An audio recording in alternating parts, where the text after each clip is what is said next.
I've been a juror on a jury trial for maybe a few weeks now, and today, around 4-ish, the trial ended.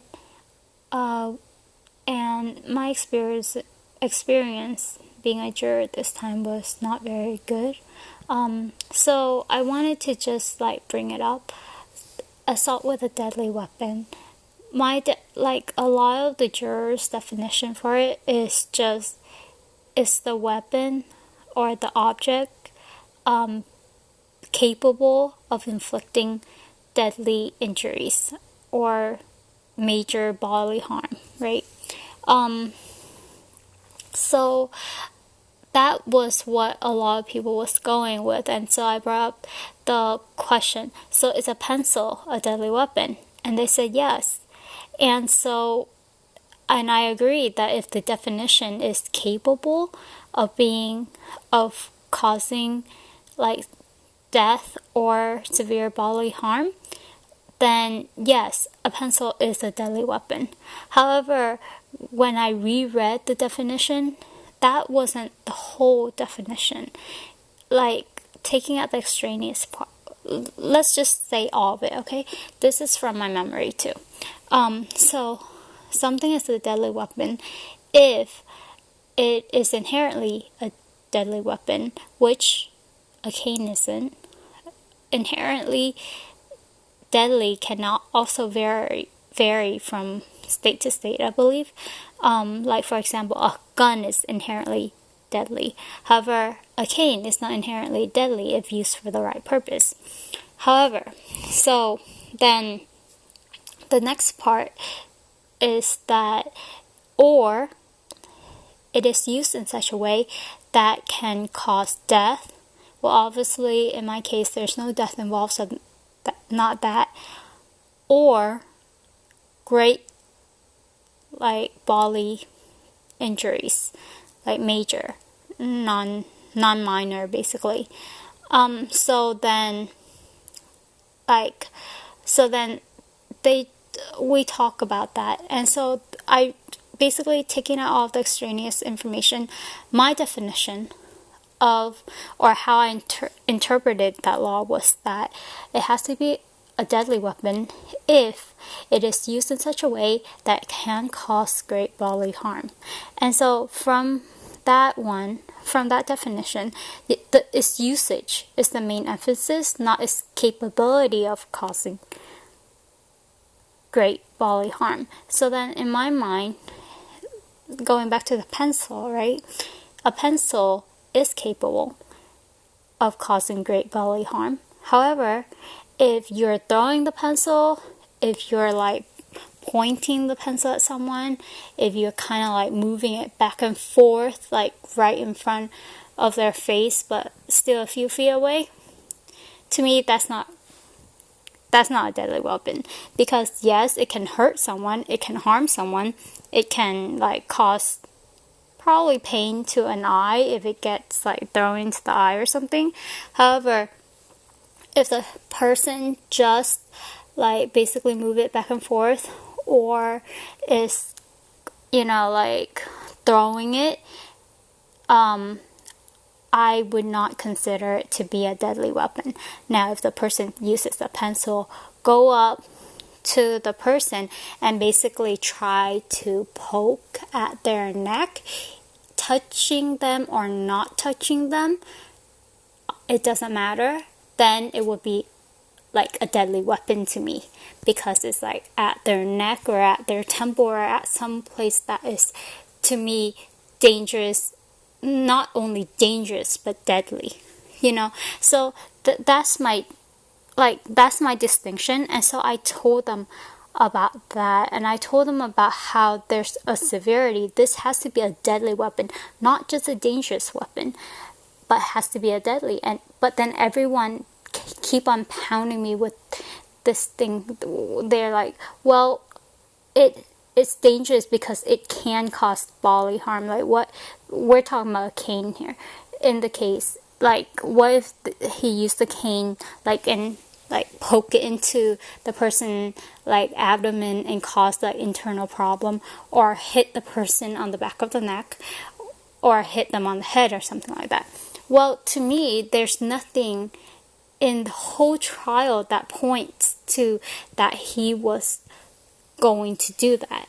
Like they said that he was waving the cane around, like not swinging around, just like waving it in like a twirling motion at the elbow. And the same person who said that he was poking, like basically thrusting the cane back and forth. But then later on they said that the thrusting motion and the swirling motion is the same thing. And so if they said that it's the same thing, because this is a second language learner, I assumed that to me, thrusting is not the same as kind of swirling around, but I go with the swirling around because there's another testimony that said, well, he was kind of like using the cane in a way that is like he's preparing for battle. And then another person pointed out that she heard in the testimony that he was wielding the cane as if preparing for battle. Okay, but then the same person who said that he was using it as kind of like similar to the way that you would use a pencil, like twirling around your finger.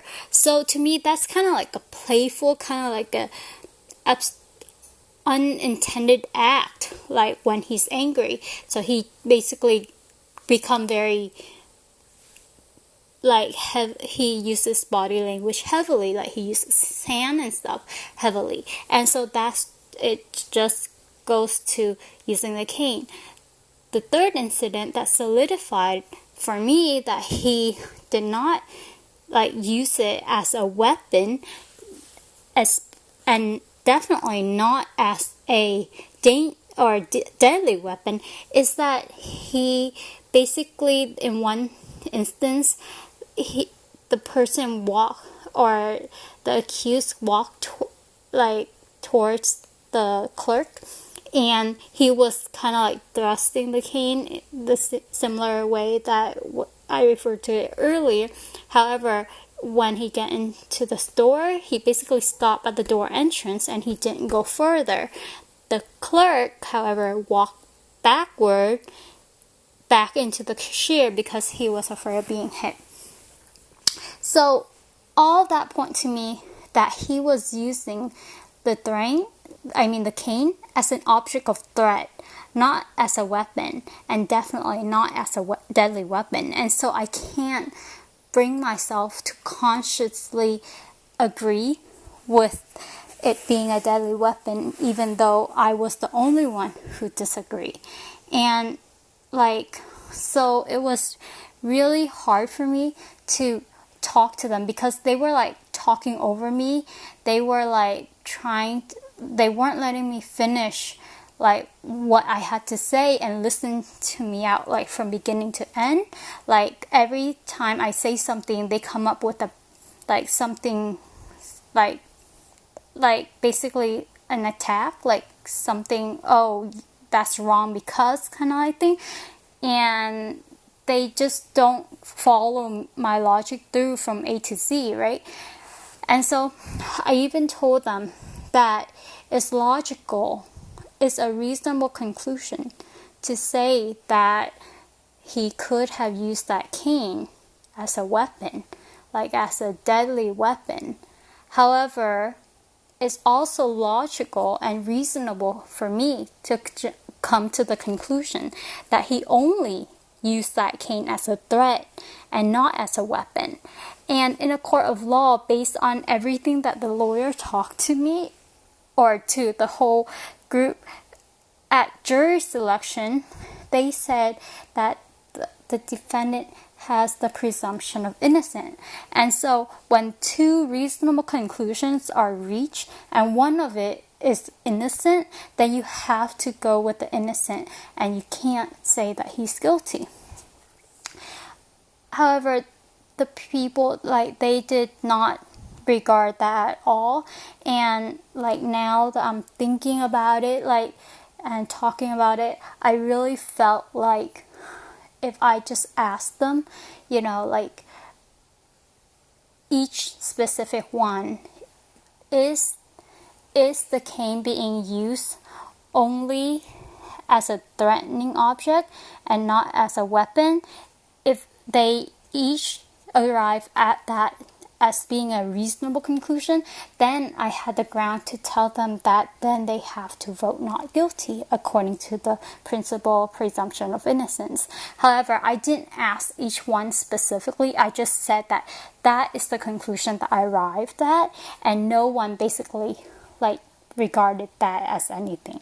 And so they still stuck and said guilty, and they would not change it to not guilty, or at least one person refused to change her vote to not guilty. And so the whole thing became why don't I change, what they can do to make me change my way or my way of thinking. However, I was very sure that the definition that I got from the text, I took it basically literally, and I just crossed out the part that are irrelevant, about the death part or about the inherently deadly part. And so just taking that out and distilling it to only the relevant information, that definition to me makes sense with the description of a deadly weapon, first of all. And secondly, it just makes sense to me. And I agree with that definition, and it's what is in the text, literally. So, naturally, I cannot change my gut feeling, my personal conviction, just for them, even though they brought up the fact that the defendant was basically terrorizing the employee the whole year, and the employee actually quit after the defendant got arrested, and that the defendant was very abusive to the police car. He was very combative even to the police, and he was calling out threats I will effing kill you multiple times, even in front of the police. And so all of that I understand, and all of that I know is extremely wrong. That's why on the 4 other count, I had basically no hesitation to say that he committed the 4 other count criminal threat was one of them, with the highest added onto it with a dangerous weapon. However, I cannot say that cane was deadly. To me, it's way too severe to say that, because nothing in the trial made me feel that cane was deadly at all. Was he deadly? Maybe. Him threatening to follow them after they get out and killing them, that is scary to me. And I want to basically give him the highest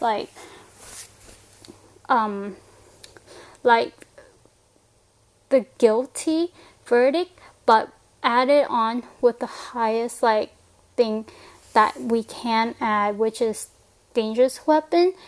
However, not go beyond what he did. And so that's where I basically got stuck. And they are those people, they just keep I feel they talk and I talk, but they don't listen to me, even though I try to listen to everything they say. All those threats and stuff, all about the stuff about terrorization, and all the stuff about I'm going to kill you, that doesn't make the cane dangerous. I mean, that doesn't make the cane deadly to me. That makes him very, very under the influence, and very verbally abusive, very threatening, very menacing. That does not tell me that the cane is deadly. And so they can't really distinguish between the two. And even though like I agree with them on every other word, they trying to keep on trying to mix stuff up. But I'm just saying, like, I keep on telling them everything I agree with you on. The only thing I don't agree is that the cane is deadly, and like what part of what I said don't you understand, you know? Like, and then they asked me like, what must they tell me so that I would think that it's deadly? And like at that moment I basically was put on the spot, and even though the question was like asked before, I thought about it and I have an answer. But then like when I was put on the spot again, because when we came back in from after lunch, like I was basically I was prepared to answer, but then like other stuff came up, and so I was focused on other stuff. And when they asked me again, basically everything that I thought about during lunch just like flew out the window, and I was kind of like, I can't really say anything. Like, but to me, if he was behind like the person, and like maybe like the cane was somewhere near the neck or somewhere near the head, and just like, and the person feel like they are going to get hit on the head or on the neck, then I might consider that it's a deadly weapon. If I really do feel like he was using that as a weapon, you know, or even if from far away, if he threw the cane, maybe that can be considered. Like for a cane, to me, like in order to seriously hurt someone with a cane that doesn't have any sharp point, that cane must be somewhere near a fatal part of the body, and used in a weapon-like manner, or like the person actually have to be like beaten several times, like, and it seems like the defendant won't stop, stuff like that, you know. One more thing, let me see. My husband says something that I really agree with on the cane, but I don't remember it. Like right now I'm basically in the same mode, like I can't really remember a specific thing that someone has to do with a cane in order for me to believe that. Like I'm just put on the spot. Like I feel like I'll know it if it happens, if I see it in the testimony, but right now nothing comes to mind, you know. Like to me, yeah, it's just nothing convinces me that it was being used as a weapon. Like, it just all points to it being used as a threatening device. Like, he keep on threatening with it. He never really used that cane, except like he did hit the glass like outside of the AMPM with like the cane a little bit.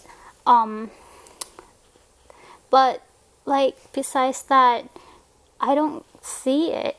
It's just not deadly to me. Like I can't force myself to say that it's deadly. So basically that was the point of contention, and it's like I feel like we could have reached a verdict if at least some people started to say, okay, let's just vote not guilty. Is everyone comfortable with voting not guilty, but then guilty on assault with dangerous weapon, or dangerous object?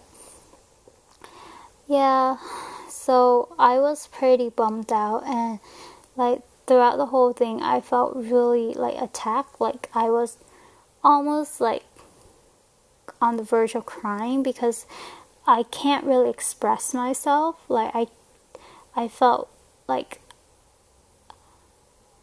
because whenever I try to say something, it gets like fired back, and I never and it feels like I was in defensive mode where everyone else is like just attacking me. Like some people were trying to genuinely trying to understand what I'm saying, like one person I believe. However, but like I'm not very good at explaining like everything that I say. Like I need to write it down or draw it out and point to it, and people have to like give me maybe some time to just follow my logic through, like, but yeah. And I like to go by the book, and yeah, it's just like they are just focused on the capability of it being deadly, not just the use of it. And that's just like where everything falls apart. So yeah, I wasn't very happy with that. They keep on talking about how, oh, then we're not gonna finish today, we'll have to come back tomorrow, kind of like thing. Like I felt like they were giving me the evil look. Like, and then they were saying how it's reasonable for them to think any reasonable person would think like them, making me feel like, okay, I'm the only unreasonable one, the only one with no common sense, I guess. And so, like, yeah, that made me feel really, like, bad and belittled. But I felt like even afterward, I felt like I did the right thing and I made the right decision, because still right now I really can't think of anything, and I've been thinking about it ever since 4:30 today, like what the whole thing that happened throughout the past few weeks, that is there any way that I could have agreed with them? And I keep on searching and searching, but I mean, I can't pinpoint what it is that I need. I just know that I needed something more.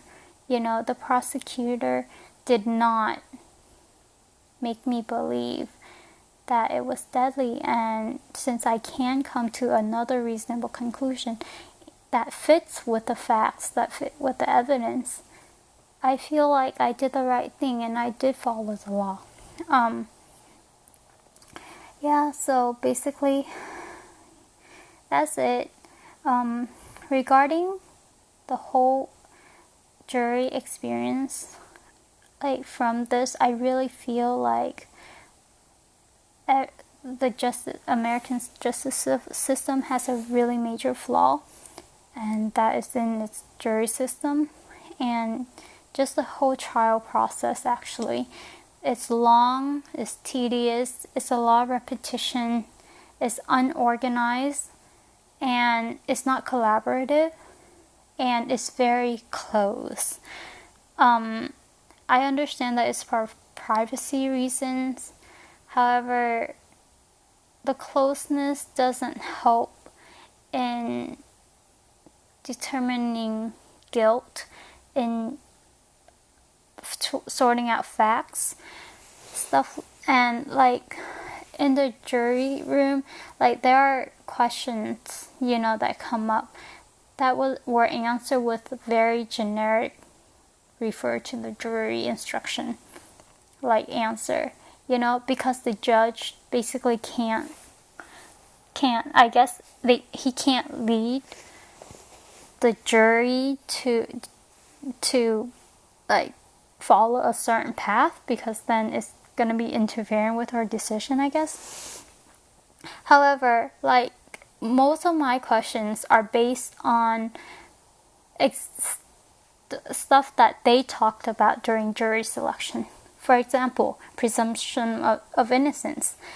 I asked if, we come to include, or since I can have, since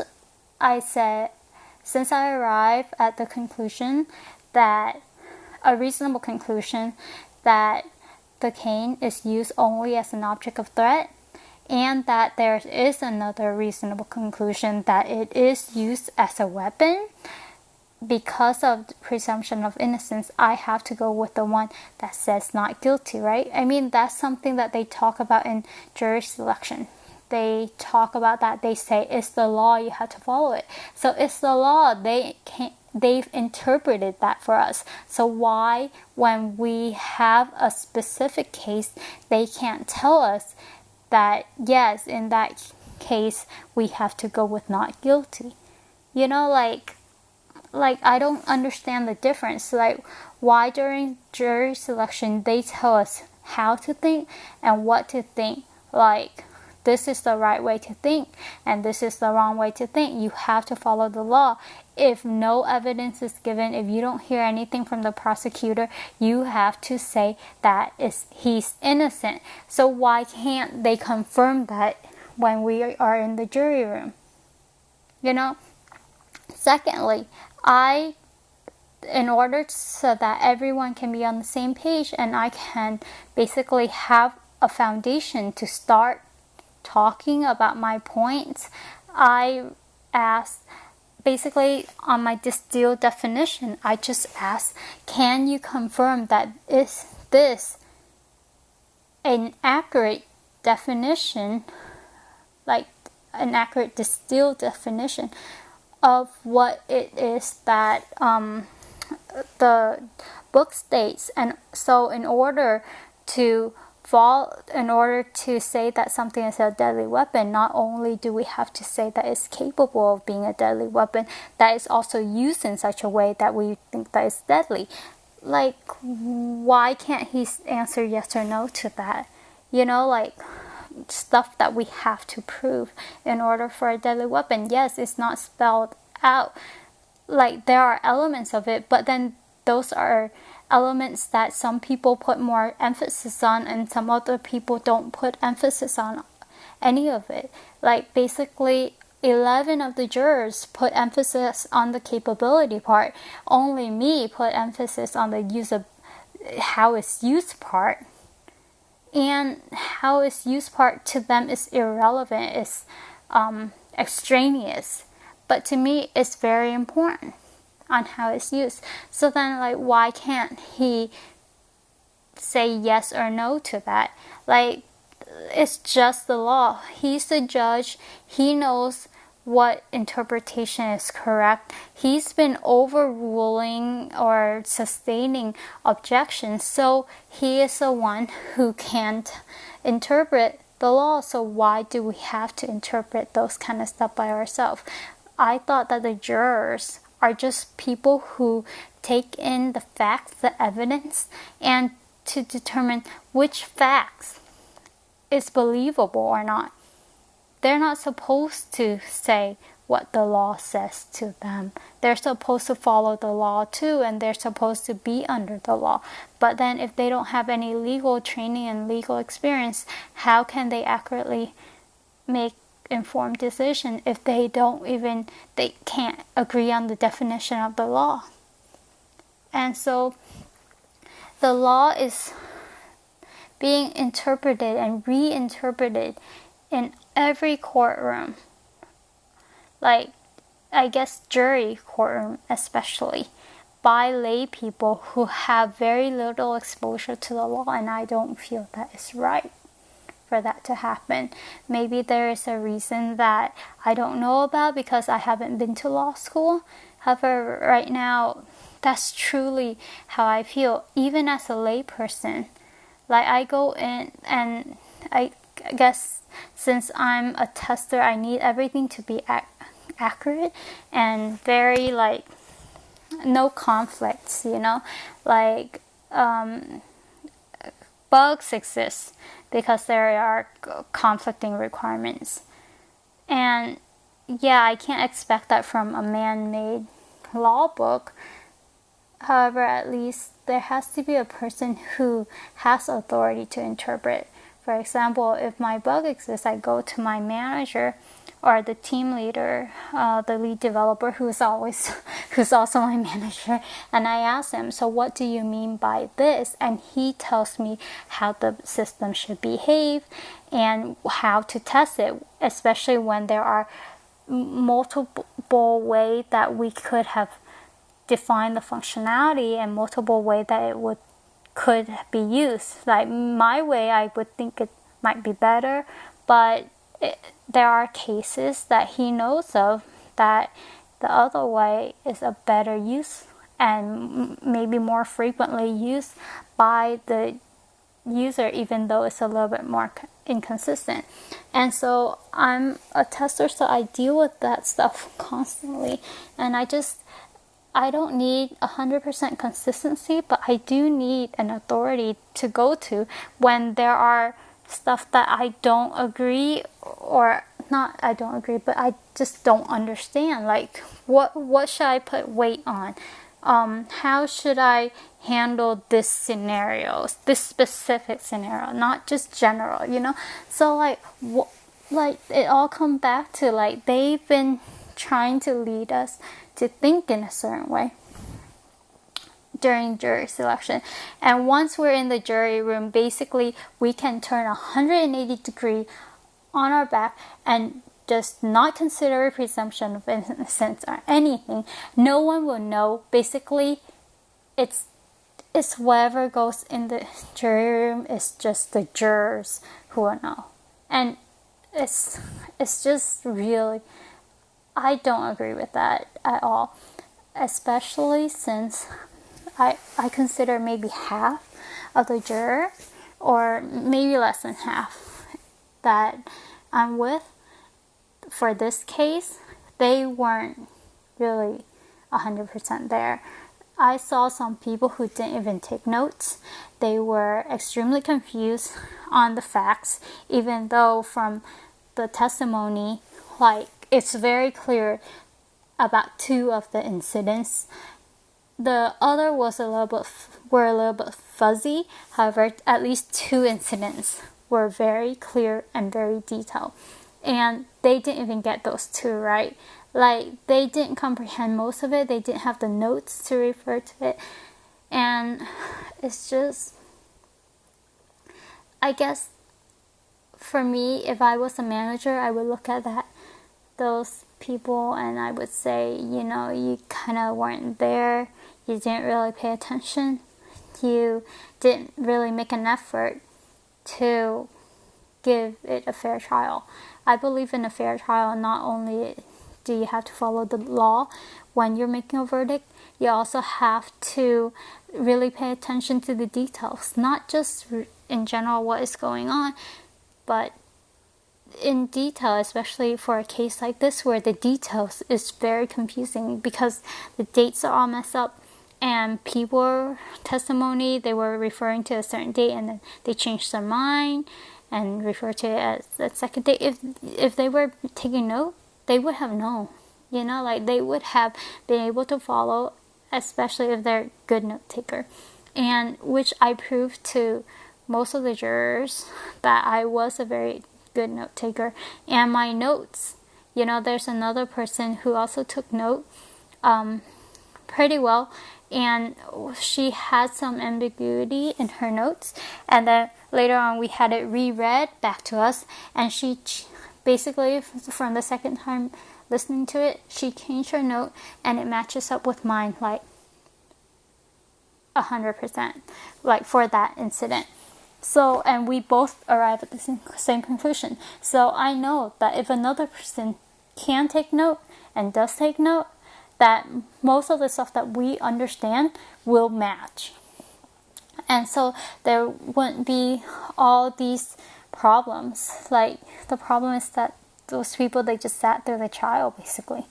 And yeah, whatever stick out at them, they think about the emotion, they think about the fear, they think about the terrorization, but they don't look at the details. How people say, the same person who said that he wielded the cane says that he was basically like moving the cane around as if you were playing with the pencil.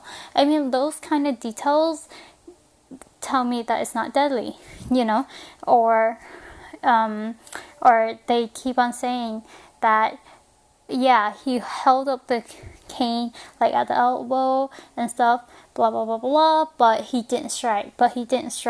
So why would someone tell you that? Because they really believe that he didn't strike. Like, he could have, but he didn't. He somehow held himself back. Or they say, oh, but he only put one foot in the door. He didn't go in, like, fully.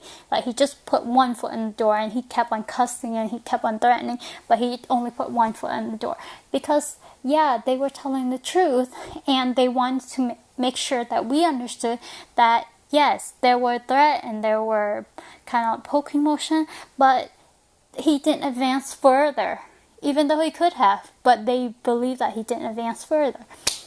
So, like, all this, it makes me feel very disappointed in, like, the jury system. And really, like, I wouldn't want a juror for if I happen to be in some kind of scenario, like, some people are too lax, some people are too strict, and when they go according to the book, they are too strict because they look at the trees, but they don't look at the forest. They look at the capability clause, but they don't look at the use of it in such a way that is capable of causing death or great bodily injury. They look at the capable of great bodily injury, but they don't see that the severity of it matters, that it has to be great bodily injury, maybe even fatal, but not minor. Like, I told them that, and they're like, oh, we're not supposed to consider severity. I'm like, yes, we do. This is deadly. It's not harm. And they keep on saying, oh, the people walk back into the store, walk backward because they didn't want to be hit. Of course, I would walk backward too, or I would not be there because I would be afraid of getting hit too. People are afraid of harm. However, were they afraid that they will get killed by the cane? Were they afraid that they will get seriously injured by the cane? No, I think they walked backward because they didn't want to get hit. They didn't want to be harmed.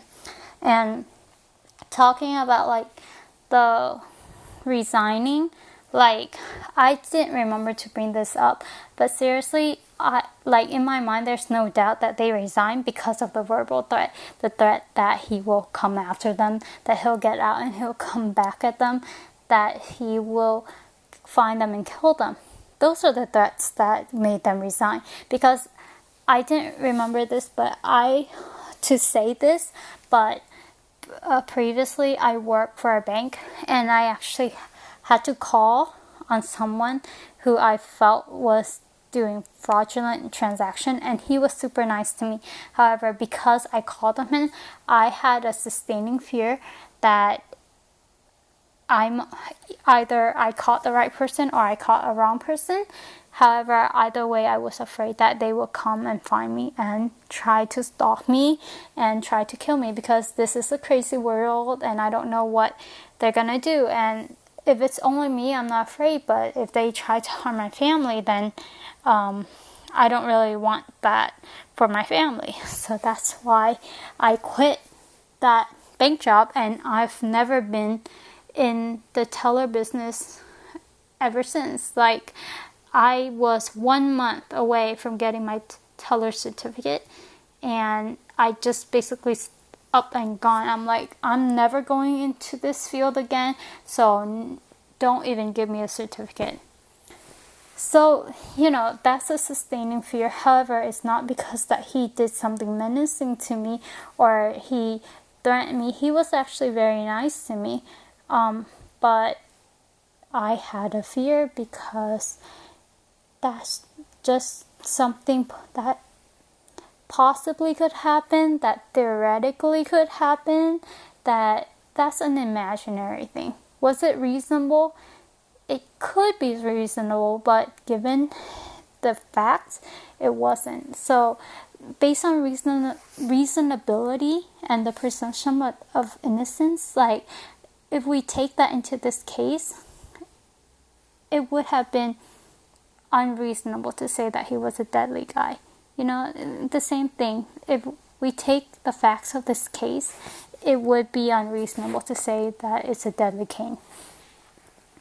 So yeah, now that I've been through it, and this is my second time. The first time, we reached a verdict very fast, but it was very easy. However, even for that easy of a case, there were people who just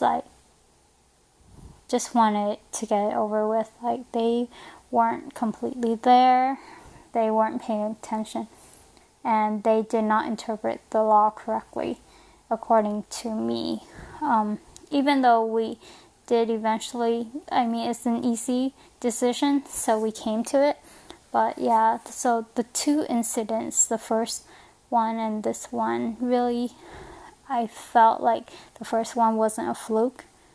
This one, it wasn't good, and it left a bad taste in my mouth. It seems like, I don't know if my dad, he got a jury trial, but if he did get a jury trial, maybe this is the situation that he faced, and he faced a board of jurors that are like this, and that's why he got unjustly sentenced. And that basically screwed up 10 years of my family life in a really horrible way.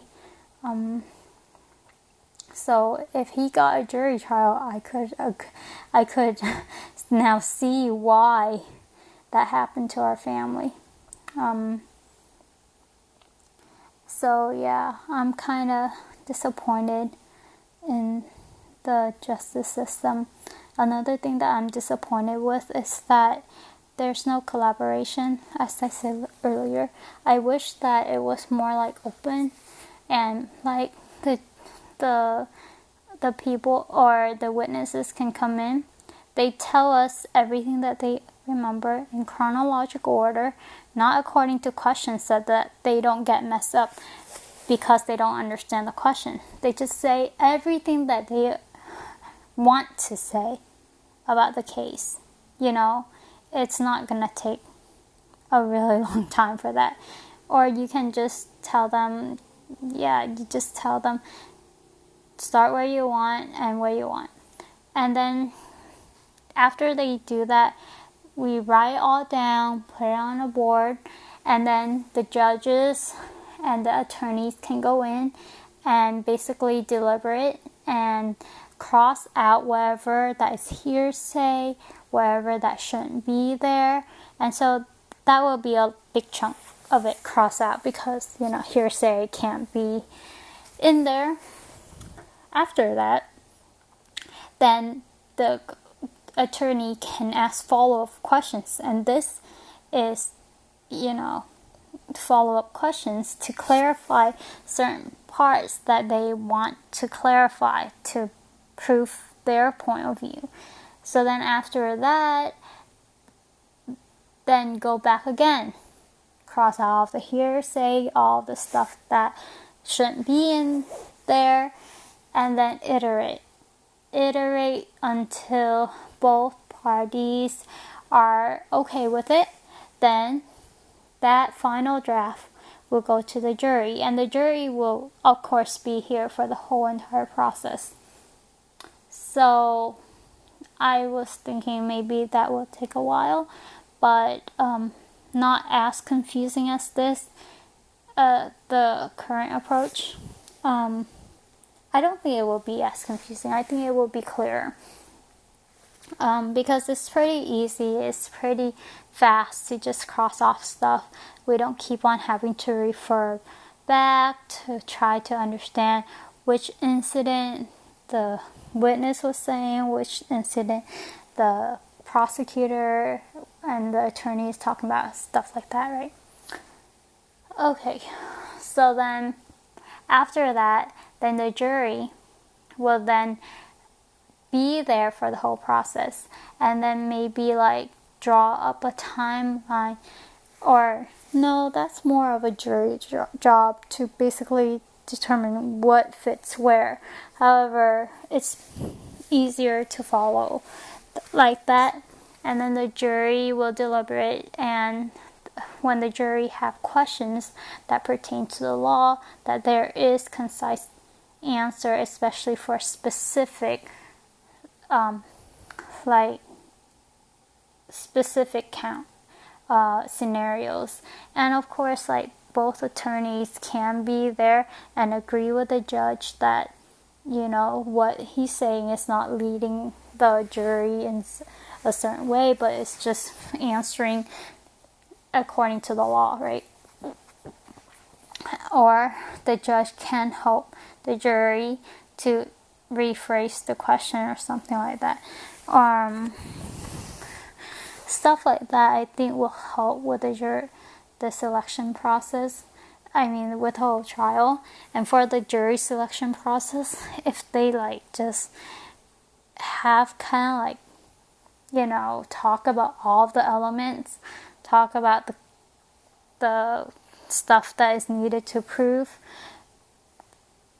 give some like examples, and see who can follow the law as it states, then choose those people. I mean, wouldn't it make the jury selection process faster?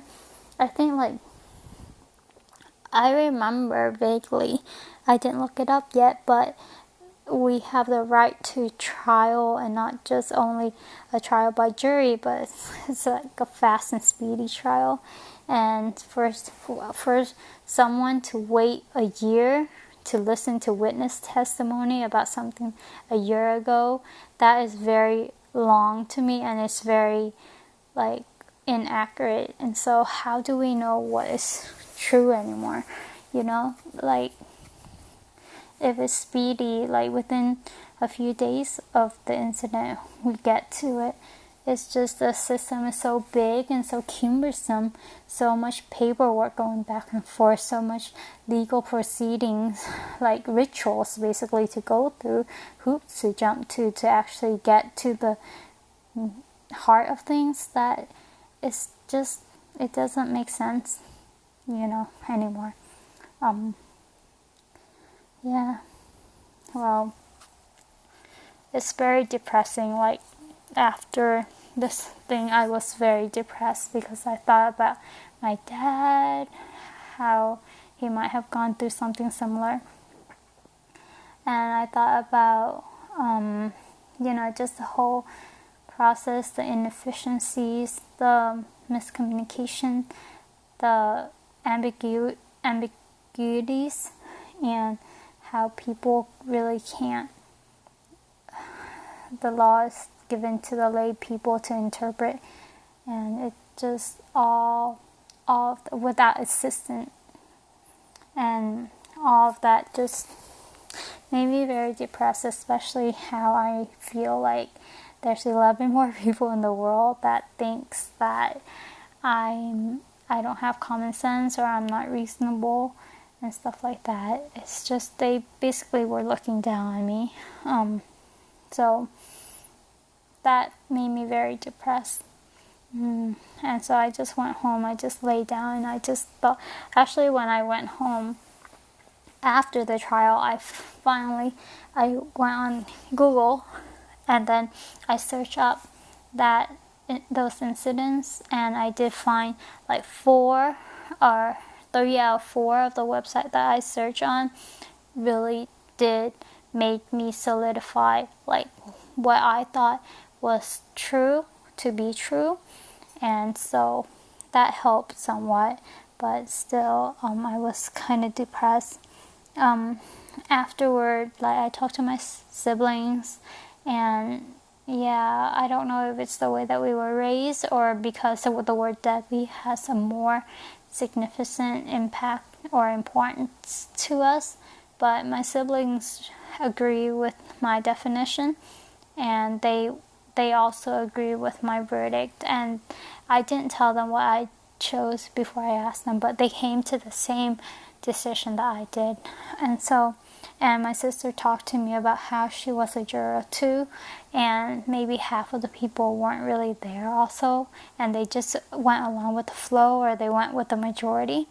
And so, yeah, that further depressed me because I really did want to believe in the justice system, and I really did want to be a part of it to help out my country as much as I can. Like my uncle was like just telling me like, why didn't you just say stuff to get out and stuff like that? And I'm like, you know what? Because I truly believe that you don't ask what you can do or what your country can do for you, but what you can do for your country. And America has been pretty much my country most of my life, and it doesn't require a lot from me. It makes me pay taxes and stuff like that, but besides that, I get to live in a blessed country with not many duties, voting and this. So yeah, I don't get paid for like a week and stuff, and I have to work extra when I get home to make up for certain hours so that I don't lose too much money. And it's a lot of inconvenience and stuff for me, but that's what I can do for my country, so that's what I'm gonna do. And I'm gonna give my all, and I'm gonna give all my attention, take good notes and stuff like that, and be fair and follow the law when I'm a juror. But you know, like, not very many people are like me, and I don't believe that the jury selection process chooses people based on their integrity or just their willingness. Yeah, and it's sad. So after this experience, I lost faith. I lost trust in the system, a system that I desperately wanted to work to protect the weak and defend them, defend the righteous. I don't think it can do that. Not with, well, I'm not sure. Because after all, I did get on and I did choose to be what I consider correct. But what if I'm wrong, Like, yeah, I found stuff that support my decision and I have an abiding conviction, but what if I'm wrong?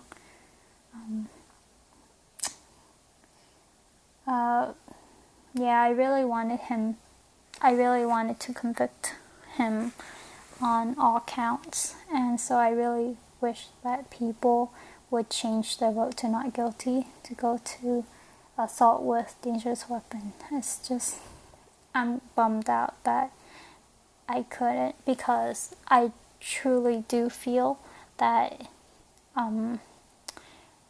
if he carried out his threat, I don't feel like there's a reason why he will carry it out, but if he get locked up for a long time because of the trial, he might start developing those thoughts of going after these people, even though maybe initially he was under the influence of drugs, so he was just cursing and calling all that out just because he was enraged. But I really do not want him to be free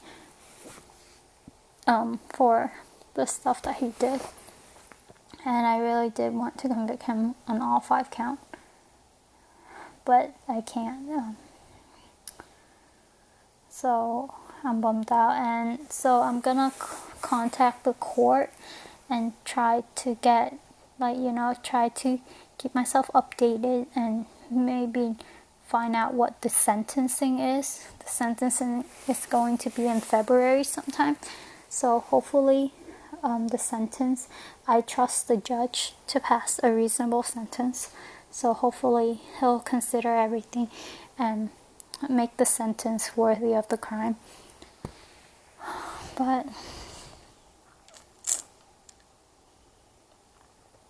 like, what can I do to change the system? I'm just, someone who doesn't even study law. And can a system this big be changed, what's the process of changing it? You know, like the first thing that I want to do is basically record all of this, and hopefully someone with time can listen to it, and maybe they have the know-hows. Oh, another thing that I wanted to talk about is really weird because there were 12 jurors, right? And there was like a hot seat. Like people who are in that seat keep on getting thrown out.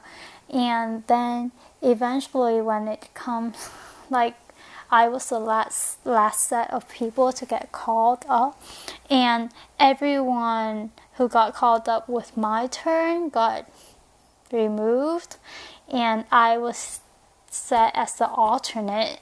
However, one of the jurors got removed, and then through random drawing, I got put in the seat as a juror. And so I got to deliberate when it's like that seat that I was in, people keep on getting kicked out of it until it's my turn, then it's finalized. So I feel like God put me here for a reason. Like, it's just too much to be considered a coincidence to me, right? Like that seat kept on getting thrown out. I was the alternate, and then I became a juror. I'm the only one who disagreed with a certain definition on regarding the law. It's just, I feel like I was just put there for this decision, so to ensure a fair trial, that every element of the law is met. So it's weird. Maybe I can ask God when I see him. Yeah.